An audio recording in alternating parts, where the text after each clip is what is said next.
Bonsoir, bienvenue dans le journal de TV78. Nous sommes le mercredi 8 septembre. Voici les titres. Le procès des attentats du 13 novembre 2015 s'est ouvert aujourd'hui à Paris. 20 accusés, 1800 parties civiles pour la plus grande audience criminelle jamais organisée et qui va durer 9 mois. Dans ce journal, le témoignage d'un rescapé du Bataclan, cet Yvelinois nous dira ce qu'il attend de ce procès. Il est le seul site yvelinois retenu parmi 100 projets. Le centre pédiatrique des Côtes aux Loges-en-Josas va bénéficier de l'aide du 4e loto du patrimoine.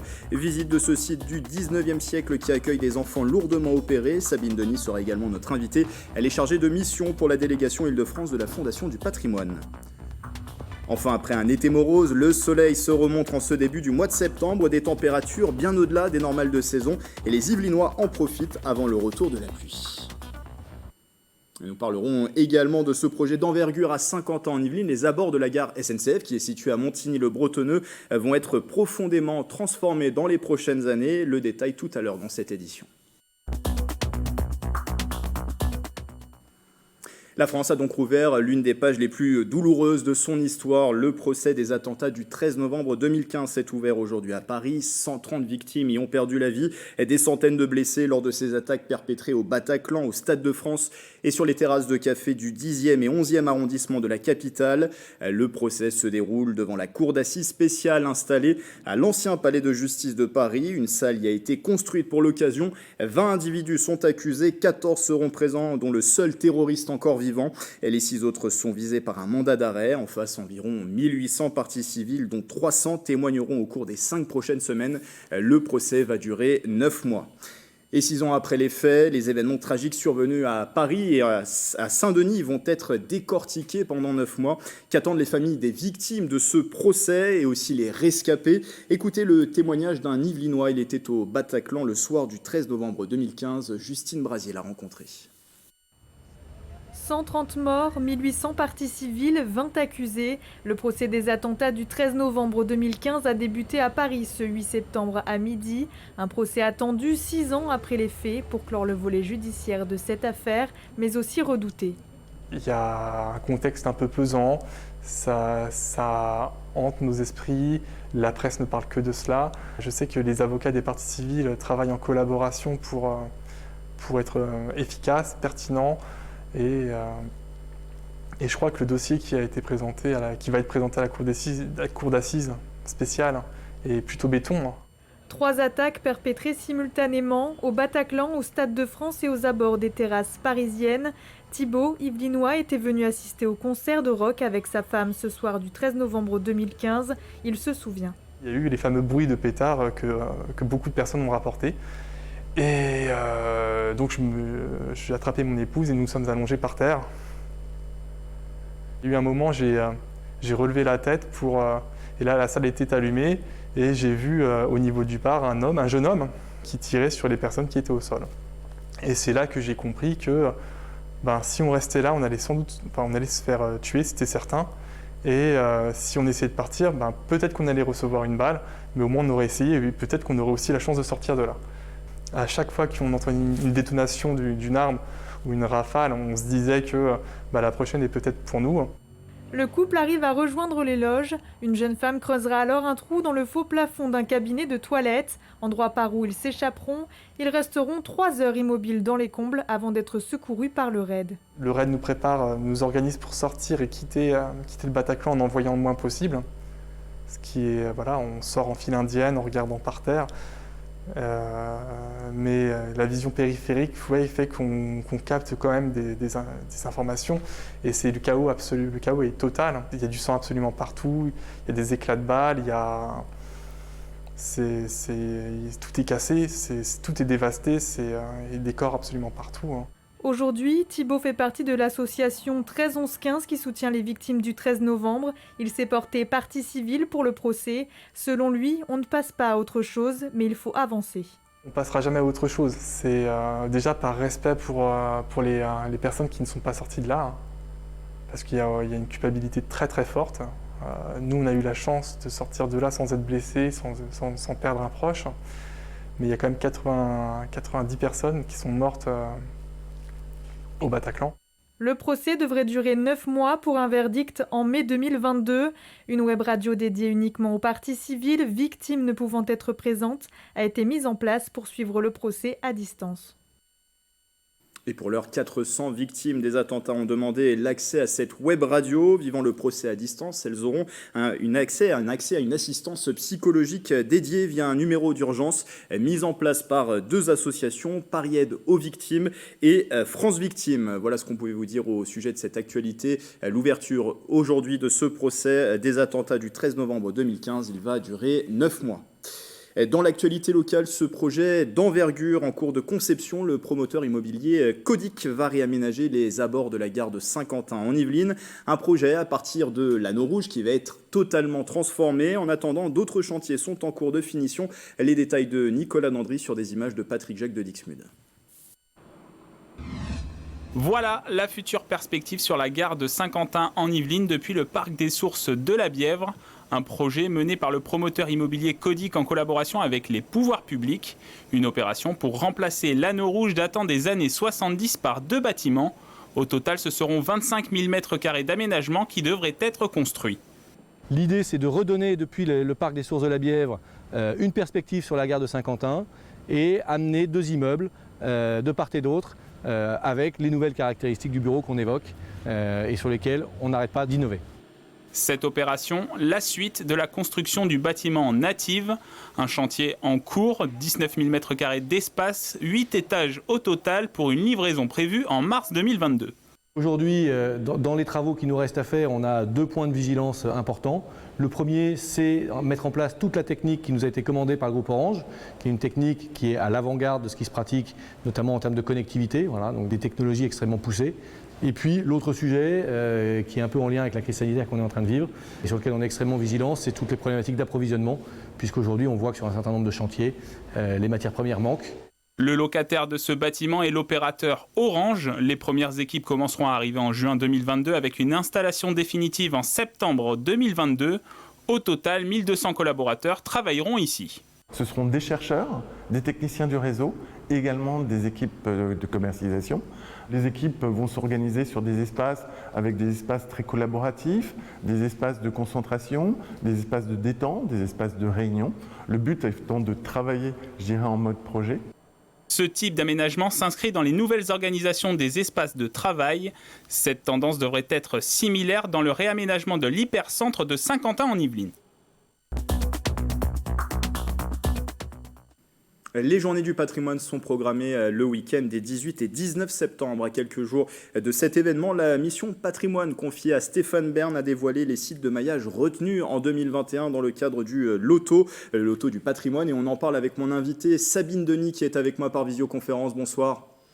Bonsoir. Vous êtes chargée de mission pour la délégation Île-de-France de la Fondation du patrimoine. Alors parmi les projets sélectionnés, un site est concerné dans les Yvelines. C'est le centre pédiatrique des Côtes qui est situé au Loge en Josas. Le lieu accueille dans un bâtiment du 19e siècle des enfants hospitalisés. Découverte de ce lieu avec Mickaël Elmidoro.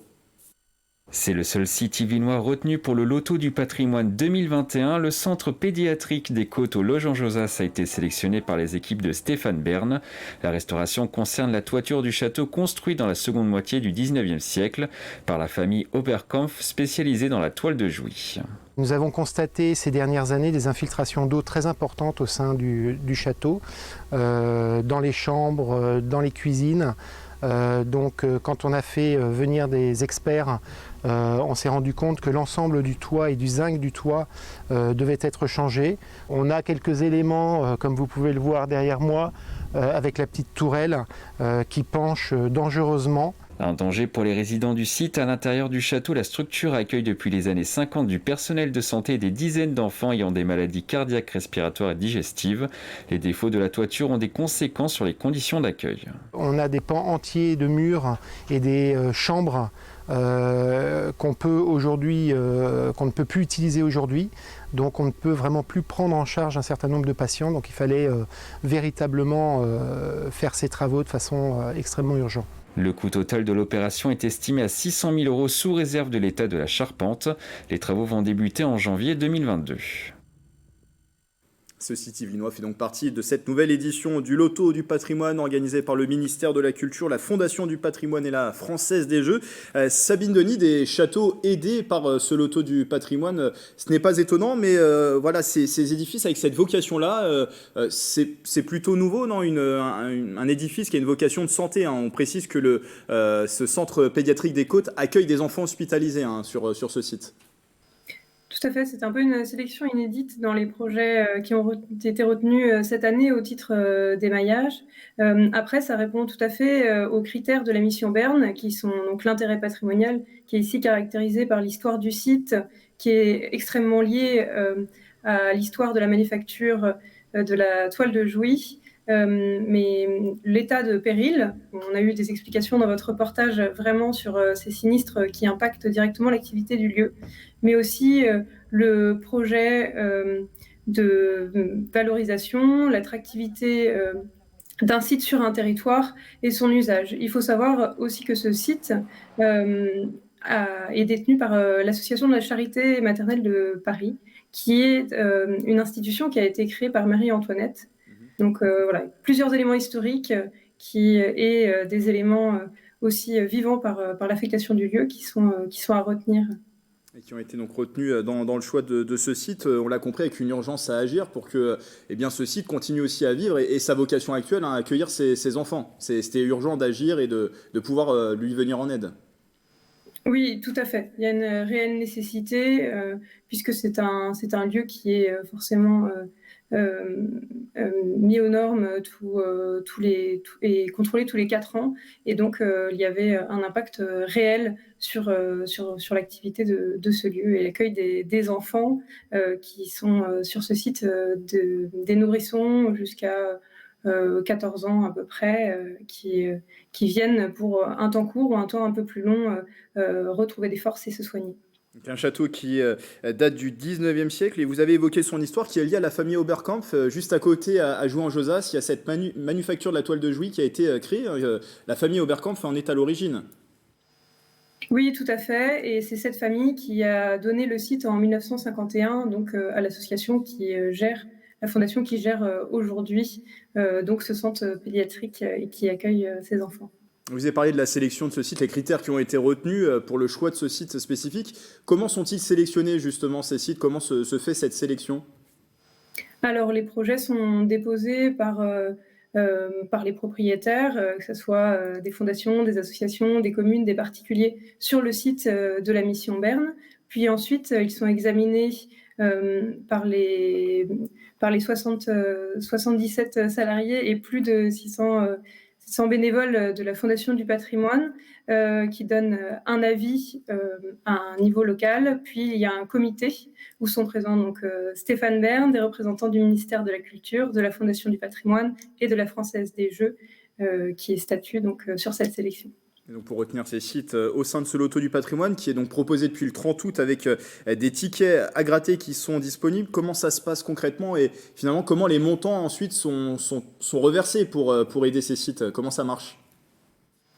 Alors les fonds sont donc issus du loto du patrimoine. Donc vous avez là plusieurs 6 tirages qui ont lieu avant les journées du patrimoine. Il y en a un ce soir notamment. Vous avez les tickets à gratter et sur ces tickets donc, et sur les tirages, donc il y a une part qui est reversée donc, à ces projets. La sélection est annoncée pour les projets de maillage donc, à la fin de l'été et les montants sont connus à la fin du dernier trimestre de l'année de la sélection. Et donc c'est la 4e édition du Loto du patrimoine. 627 sites ont été sélectionnés pour ces 4 éditions. Combien ont pu être sauvés grâce au Loto du patrimoine? Alors aujourd'hui, on a 297 chantiers qui sont en cours ou qui sont terminés. Et dans les Yvelines, oui. On a notamment un chantier qui s'est terminé, qui est le château d'Issou, à côté de Mantes-la-Jolie, un chantier qui est en cours, qui est donc la villa, voire la villa Viardot à Bougival, et des travaux qui vont bientôt commencer au centre, à la bourse d'affrètement de Conflans-Sainte-Honorine. Oui, puisque plusieurs sites, vous le dites, ont été bien sélectionnés déjà par ce loto du patrimoine. Dans les Yvelines, vous avez cité la Villa Viardot, le château d'Issou. On peut citer également l'orangerie du château d'Annecourt à Gargenville. Alors, c'est une saison à peine entamée. On pense déjà à la prochaine avec cette 5e édition du loto. L'appel à projet est ouvert jusqu'au 30 novembre pour les sites emblématiques, jusqu'au 28 février 2022 pour les sites de maillage. Qui peut candidater pour quel projet et comment le faire finalement ? Alors, c'est simple, hein, il faut donc vos projets correspondent aux critères que j'ai énoncés précédemment. Donc, il y a un intérêt patrimonial, qu'il y ait une dimension de péril qui soit forte et que le projet soit vraiment ancré sur son territoire. Après, rien de plus simple, il suffit de se rendre sur le site de la mission Berne et de déposer le dossier qui ensuite du coup sera instruit par la Fondation du patrimoine dans un premier temps. Vous avez pour l'édition donc 2022 jusqu'au 30 novembre pour pouvoir déposer des dossiers, pour pouvoir éventuellement être retenu comme le projet emblématique de la région Île-de-France, ou bien jusqu'au 28 février 2022 pour pouvoir être sélectionné au titre de maillage, c'est-à-dire un projet par département qui est retenu ensuite de celui qui est souligné au niveau régional. Un dernier mot avant de vous laisser, on revient à ce centre pédiatrique des Côtes au Loges en Josas qui a été sélectionné et qui sera ouvert aussi pour les journées du patrimoine. On pourra découvrir ce lieu qu'on vous a fait découvrir en reportage, mais on pourra se rendre sur place. Oui, tout à fait. Donc vous pourrez vous y rendre le samedi et le dimanche, les journées du patrimoine de 14h à 16h. Et donc il y aura des visites qui vous seront proposées pour découvrir ce lieu insolite. Merci Sabine Denis pour toutes ces précisions. Merci à vous. Et je rappelle que vous êtes chargé de mission à la délégation Île-de-France pour la Fondation du patrimoine.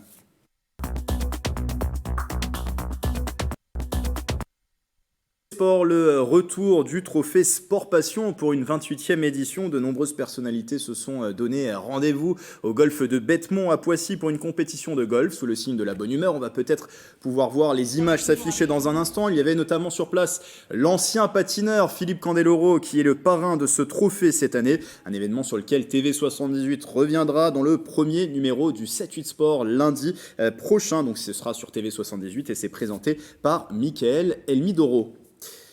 Et du handball féminin, le club du Paris 92, dont TV78 est partenaire, a présenté cette semaine son effectif pour la nouvelle saison. Une équipe qui comptera dans ses rangs l'une des championnes olympiques à Tokyo, Laura Flip. Le reportage de Mickaël Elmidoro.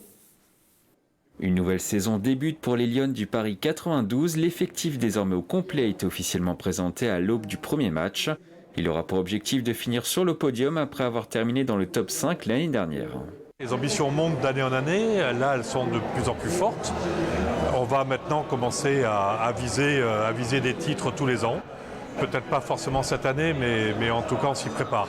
Dans son effectif, le club pourra compter sur sa capitaine yvelinoise Déborah Lassource. À 21 ans, la handballeuse originaire de Maisons-Laffitte est au club depuis 7 ans. Paris 92 comptera également dans ses rangs une championne olympique en titre avec Laura Flip, l'une des meilleures joueuses françaises à Tokyo cet été. Forcément, j'ai envie de faire une belle saison, j'ai envie d'aider l'équipe au maximum et qu'on fasse de beaux résultats cette saison. Je pense que ça change beaucoup pour elle, mais c'est vrai que pour nous, on est très fiers, très contente pour elle, mais ça reste une aventure de sélection et nous, on est en club, donc on espère justement gagner des titres avec elle. Au total, le club pourra compter sur 14 joueuses professionnelles et des jeunes du centre de formation. Un effectif plus étoffé que les dernières années. Ça me permet de pouvoir amener certaines choses à être fraîches dans les moments importants du match. Ça me permet également de diversifier les formes de jeu. Donc effectivement, pour un coach, c'est très intéressant d'avoir autant d'options. Premier match ce mercredi 8 septembre pour les Lionnes contre Chambray. La rencontre est programmée à 20h au Palais des Sports d'ici les Moulineaux. Et puis on l'a guetté en juillet et en août, l'été semble vouloir se déporter de quelques semaines. Dans les Yvelines, des records de chaleur ont été enregistrés ces derniers jours avec des températures de 8 degrés au-dessus des normales de saison. L'occasion pour les Yvelinois de profiter encore un peu des beaux jours. Céline Charles. Un soleil de plomb, De fortes chaleurs, malgré la rentrée, il flotte comme un air de vacances partout où l'on se promène. Au marché de Versailles, les habitants affluent à nouveau entre les étals, de quoi ravir les marchands. C'est bien d'avoir le beau temps, vu qu'on n'a pas eu un été formidable, donc c'est bien de profiter. Nous on veut un beau temps, c'est le week-end. Le week-end c'est mieux, les gens ils travaillent aujourd'hui. Il faut un beau temps le samedi et le dimanche, pour que les gens ils viennent au marché. Pourtant, il semble que le travail ne soit pas la priorité de tous. Jogging, vélo ou encore badminton entre collègues, c'est avec plus de 30 degrés que ces sportifs rattrapent un été plus que maussade. D'être en septembre et de retrouver le beau temps comme ça fait vraiment plaisir. Et puis c'est un moment convivial parce qu'on est tous ensemble ici, on profite du parc. Il fait beau, il y a du soleil, le jogging, impeccable et puis ça remonte le moral, quoi.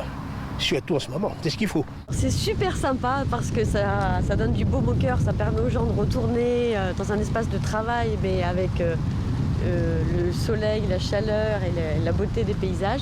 Et en même temps, il fait très très chaud, donc c'est pas évident pour tout le monde. Des températures supérieures au normal de saison de 7 à 8 degrés. Un bain de soleil qui fait du bien aux travailleurs et aux étudiants. Ça fait du bien, on peut prendre des verres en terrasse. Enfin, on profite. Voilà, après tout ce mauvais temps d'été. Mais qui arrive peut-être un peu trop tard. Tous les gens travaillent maintenant. La reprise, du coup, septembre. On n'a pas profité des vacances, Ouais, on n'a pas eu beau temps et du coup, forcément, les vacances... Mais on crache pas dans la soupe. Ça fait du bien. Ces chaises vides attendent donc preneurs avant le retour du mauvais temps, qui devrait à nouveau pointer le bout de son nez en fin de semaine. Oui, puisque mauvaise nouvelle, le mauvais temps va vite revenir. Les Yvelines ont été placées ce soir par Météo France en vigilance orange aux orages, comme 31 départements de l'Hexagone. L'alerte court de ce soir, mercredi, 20h et jusqu'à 1h du matin. Dans la nuit de mercredi à jeudi, des pluies intenses sont prévues, voire même de la grêle et de fortes rafales de vent. Prudence donc ce soir. Voilà, c'est la fin de ce journal. Merci de votre fidélité et belle soirée avec TV78.